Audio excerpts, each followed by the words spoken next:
This is a production of WKNO Memphis. Production funding for Sports Files is made possible in part by the WKNO Production Fund, the WKNO Endowment Fund, and by viewers like you. Thank you. My guest today on Sports Files is Memphis Grizzlies guard Mike Conley.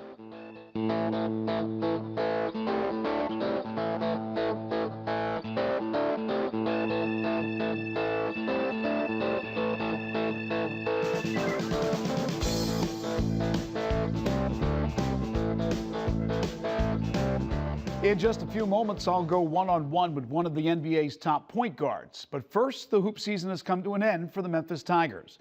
Last Sunday in Raleigh, North Carolina, the Tigers were manhandled by the top-seeded Virginia Cavaliers, 78-60. The Tigers went into the NCAA tournament as an 8 seed and got by George Washington in their opening game before running into a UVA squad that shot the ball extremely well and stymied the Tigers' offensive flow. The game also marked the collegiate finale for seniors Joe Jackson, Chris Crawford, Jared Johnson, Michael Dixon Jr., David Pelham, and Trey Draper. For a team that was ranked in the top 25 all season long and had some terrific highs, including 2 wins over defending national champion Louisville, the season ended with a thud. Now, next week on Sports Files, we'll put a wrap on the season and look ahead to next year. And I'll do so with a panel of media experts. But today it's all about Mike Conley, the Grizzlies' sensational point guard. The Grizz have 11 games left in the regular season and are currently in the midst of a 5-game Western road swing. Before the Grizz hit the road, I sat down with Mike to talk about the team's playoff push, his incredible maturation, and why he's still one of the NBA's most underrated players. The field general of the Grizzlies, Mike Conley, next on Sports Files.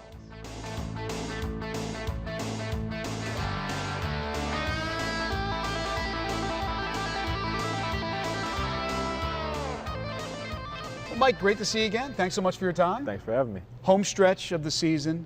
You guys have faced a lot of roadblocks this year. How proud are you of this team to be in the position you're in right now with everything that's happened this year? Well, I'm very proud of this team.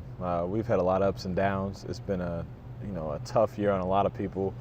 With Mark going out, me going out for an extended period of time, and relying on a lot of new guys, new faces like Nick Calathis, John Lure, Ed Davis really stepped up for us so far, and I mean, just everybody's contributed in a huge way in order for us to get back into the swing of things. Yeah, this great core group, you among that core group, so there was the cohesiveness and the chemistry going in.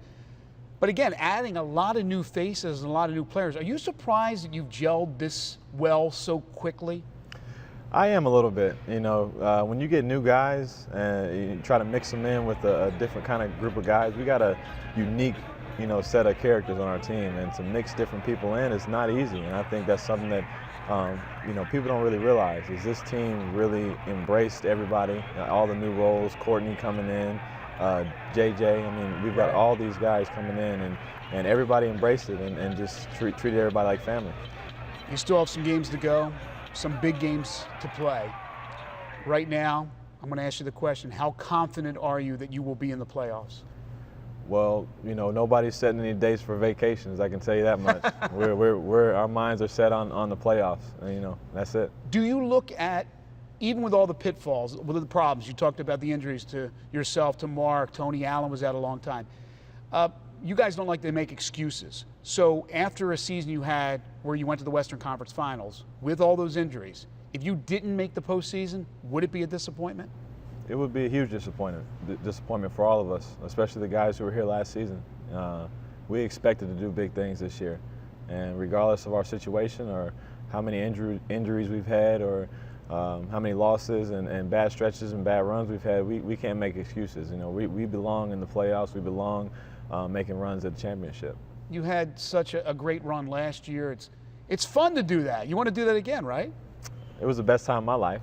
I can tell you that, and I can speak for the team on that too. And it's something that not a lot of people get to experience. You don't get to experience going to the Western Conference Finals, 4 wins away from getting to NBA Finals. That doesn't happen every day. So it's an experience that I know the city feels a great deal of respect for and pride for, and same for our team. You mentioned some of the names of the new additions. I mean, obviously there's Mike Miller and then Calathis, as you mentioned, Courtney Lee and James Johnson, Kosta Koufos. Plus the core's back. I would think that this team is even deeper than last season's team. Would you agree? I would agree with you on that. I think I don't think we came in thinking that this team was going to be any deeper than last year's team, but Right. I think with the injuries were a blessing in disguise. You got to develop Nick, you got to see what you can get from Costa and John and Ed, and you realize, hey, we got guys sitting on the bench that could start on other teams. And then with Q going out, I mean, if he ever came back, we're loaded. I mean, we just got a team full of guys who can play. Yeah, tell me about that second unit. They come in, there are some games when maybe the first team is a little bit off kilter. That second team comes in with a lot of energy. It's really helped you guys out a lot. Well, yeah, the second unit has been, our Achilles, our Achilles here, our backbone. And I mean, just what we rely on when we're not doing our jobs, basically. They pick us up at different times in games, different stretches. The starters don't always play well, and we realize that, and we rely on Nick and Costa and Ed and John and Tony now. I mean, Tony Allen's been huge for the second unit, so they've just held us up this last couple months. You're an inside-outside team, inside to Mark, inside to Zebo, and then kick it out, and you're doing everything as running the show. But you would think that in years past, it's the blueprint, how to figure out the Grizzlies. It's easy. It's not easy to stop you, but it's easy to figure out what you're going to do. But now, when you have the ability, you've improved so much dramatically as an outside shooter. You bring in Miller, you bring in Lee. Now teams have to really be honest on the perimeter. They have to watch out for what you can do from the outside, right? Well, that was the plan on bringing in guys like Mike and Courtney. Spacing the floor has been huge for us. I think San Antonio exploited that when we played them in the Western Conference Finals. We couldn't get the ball inside, couldn't get the ball to Zach and Mark because they were just crowding the paint. Now with shooters, it allows much more space for our big guys, allows much more driving ability for the guards, and it's much harder to scheme against a team that can shoot inside and outside. Let me ask you about your first-year head coach, Dave Joerger. When he took over, there was the talk about speeding up the game in the sense of getting it over half court quicker. And there were some issues at the beginning of the season. What happened there? Tell me a little bit about that situation, and then how you guys have all adjusted to Dave and he's adjusted to you in this new role. Well, I think we found a lot about ourselves in that first month or so, trying to adjust to a quicker pace, trying to do a new offense, a more equal opportunity offense. It was tougher for our big guys to run in that kind of setting, and there are two workhorses down there, and we need them to win. So for us to be going up and down and playing super fast just wasn't working. It wasn't our style. It was just too quick for them. It was too quick, and it worked for a couple people, but we need all everybody involved to be able to win. So we definitely needed Zach and Mark to be involved in the offense, and being too fast just wasn't working. And there was a meeting that I heard that took place, I think maybe out in the West Coast, where you talked to Coach Joerger about the situation, and he was very receptive to listen to what your guys' issues were, and you guys worked it out, and then of course went on the great run, sweeping 4 out in California, and then of course the injuries started to mount up. But talk about the relationship you guys have with Dave, and of course he's been a member of the team as an assistant coach for years now, so I'm sure there's some comfortability with him anyway. Well, Dave's an easy guy to talk to. He listens to every player, respects every player, and when we knew that we were going through some things, we were like, hey, we need to talk to Coach. Coach will listen. He'll change something if we need to, and that was the case. He went in there and said, hey, what can I do to help this team? What can I do? And we're like, maybe we should try going back to this, or running these plays, getting the big guys more involved in this and that, and it worked. He changed it. The guys trusted him. He trusted us, and we just took off from there. What is he like when he's game planning, when you're going over what you need to do for a particular game, and then obviously going out there and trying to execute it? What type of head coach is he? Really, he's kind of laid back, but he's not afraid to joke. He tries to keep things light, not make the situation too serious, which I think you can do with a veteran team. Guys are professional enough to handle business, but he's doing a much better job of controlling personalities and just being a fun coach. All right, let me talk about the year you're having.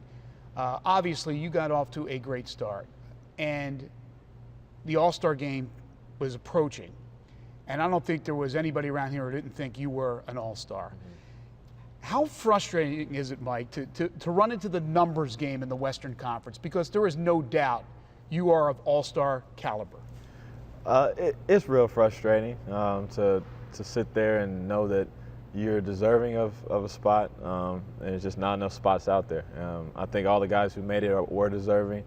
There's a lot of people, who put a lot of stock in numbers, put a lot of stock in different styles. Some guys, average 120 points for their team. That just they get up and down. We're more of a slower paced team, so the numbers won't be there like that. But I feel like I'm just as good as anybody else at that position, and I would love to be an all-star one day, and we'll see. There are people that say you still fly under the radar, that you're not given the respect that you deserve. Do you feel, to some regards, you still are not the household name, the commodity that is maybe a Chris Paul or a Tony Parker? Yeah, I still feel like I'm overlooked, and I love it. I love the challenge. You play off that, right? Yes, I love it. It's something that motivates me every day when I walk into the gym. So, just keep it coming. We'll talk about the injury in a second, but forget about the injury. How good are you in your career, this being year number 7, which is hard to believe? How good are you? Can you still get better?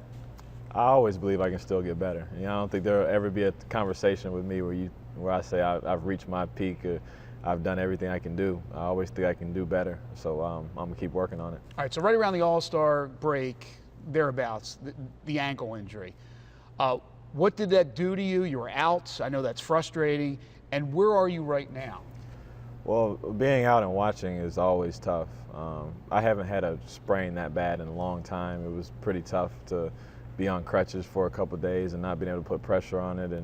But I was real proud of the way the team played, pulled together, and I wanted to come back as soon as I could. And still, nagging. It's a lot of pain and not getting much rest. We're playing so many games here, but I'm trying to maintain it as much as I can and just try to rest as much as I can. Is there something you can't do on that ankle right now? There's certain motions in games where it bothers me a lot, and I don't want to say it on camera so people know that right. This is how to scout me. But no, it hurts going different ways, but it's starting to get better. So as long as it gets better, I'll be fine. And you've been fighting through it. Been fighting, and that's what we do. There's always been an issue with a backup for Mike Conley because you don't want to be out there for 42 minutes a game and killing yourself. And the organization went out and they brought in Nick Calathes, who played in Europe for 4 years out of the University of Florida. And at first, it didn't hit. All of a sudden now, when you went out, he comes in and plays lights out. And he's been playing lights out since.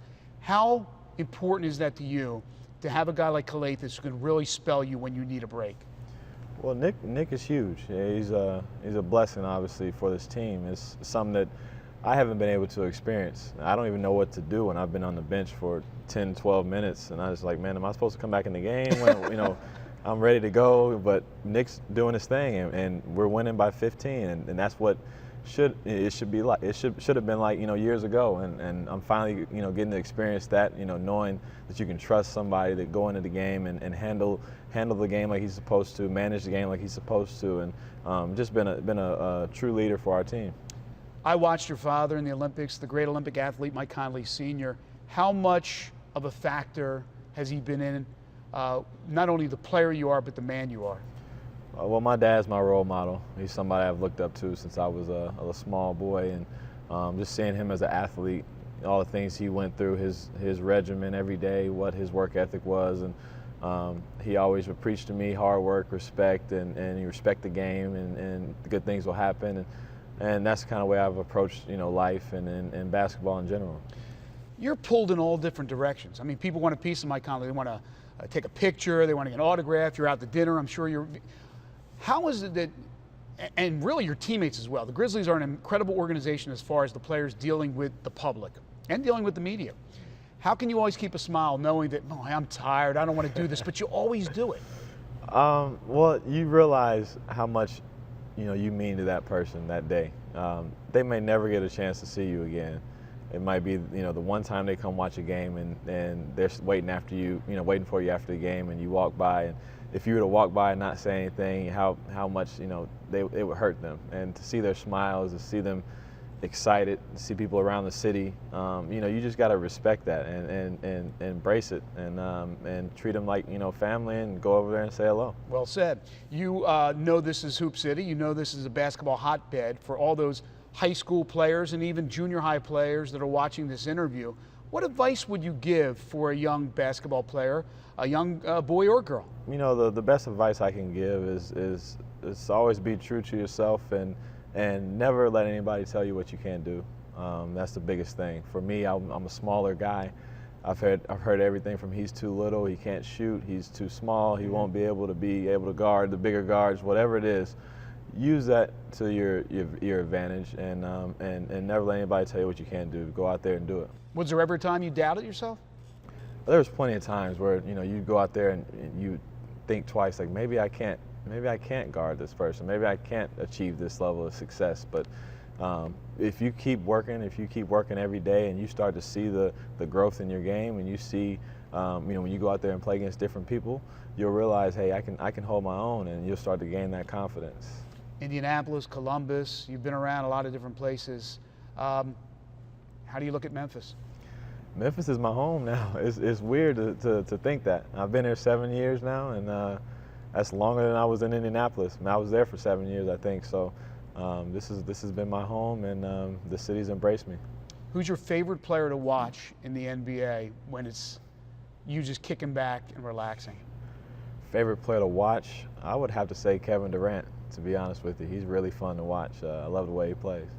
Goals for the rest of this season? Number one goal is stay healthy as a team, but the rest of the season we want to get to these playoffs and make a run at that championship. I know you got the support of this city. Oh, sure. I know we do. No question. All right, before we wrap it up, Mike, I like to do something I call Five for the Road with everyone I interview. Learn a little bit more about you. Rapid fire answers from you on this, okay? All right. All right. Favorite professional sports team in any sport, and please don't give us the Grizzlies. Indianapolis Colts. That's my team, baby. That's my team. Favorite pro athlete of all time? Michael Jordan. Okay. What's your favorite music or particular artist or group? Favorite music would probably be rap, and it'd probably be Jay-Z. Good choice. Favorite movie of all time? Anchorman, the first one. Are you serious? Yeah. What are they up to 2 or 3 now? 2. They're up to 2. Yeah. Okay, and you'll see 2, I assume. I've already seen it multiple times. And how much worse was it? It was worse, but it was still funny. It was still funny. It was still funny. So you're a Ron Burgundy fan? I am. Yeah. Is the media possibly something you could do after basketball? Always. It's always a possibility. You never know. Okay. Well, you got the smile, the personality, articulate. I mean, you'd make great media. I mean, hopefully a sportscaster. We'll see. All right. Final question. Favorite television show? Favorite television show would have to have been Lost. I watch it still to this day. Yeah, and I got lost at the end because it didn't have all the answers. Yeah, that's why I watch it over and over again, trying to figure it out. I didn't know what happened. All right, I'm going to end it on, I said 5 for the road. I'm going to make it 6 for the road. 7th year. You're how old now? 26. Hard to believe. How many more years can you play this game? Would love to be 15, so give me another 8 years, and I'd be complete. You're only halfway there, man. Hey, best of luck the rest of the way. Mike, thanks for your time. Thanks, Greg. I appreciate you. We'll take a quick break. Overtime is next.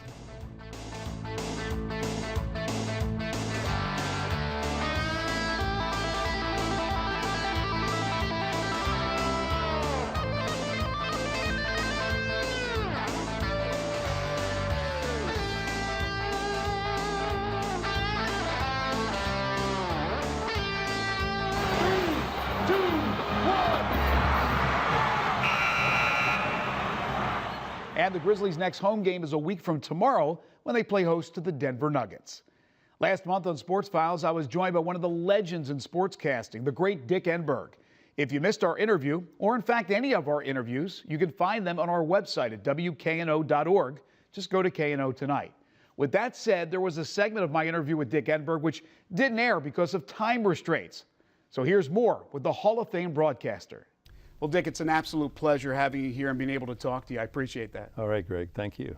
I've one of the fortunate ones to have made it, not at your level, but in this business for 30 years, and I appreciate every day I get to do it. Like you said, it's not really a job to be able to talk about sports, but growing up, I tried to emulate a lot of different broadcasters. I'm from South Jersey, and Harry Kalas was my idol, the voice of the Philadelphia Phillies.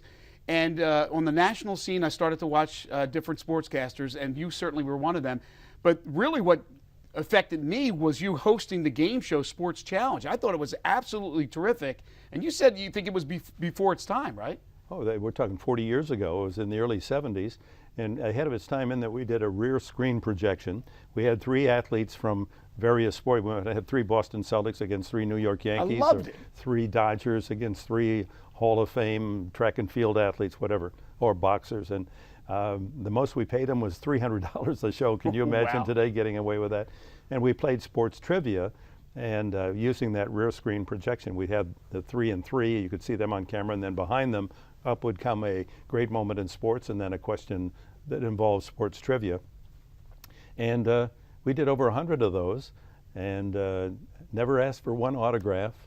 But I got to brush shoulders with all the greatest. We had every Hall of Famer you could ever name from Bronco Nagurski to Joe Louis to Muhammad Ali to Duke Snider to Don Drysdale to Elroy Hirsch. Wow.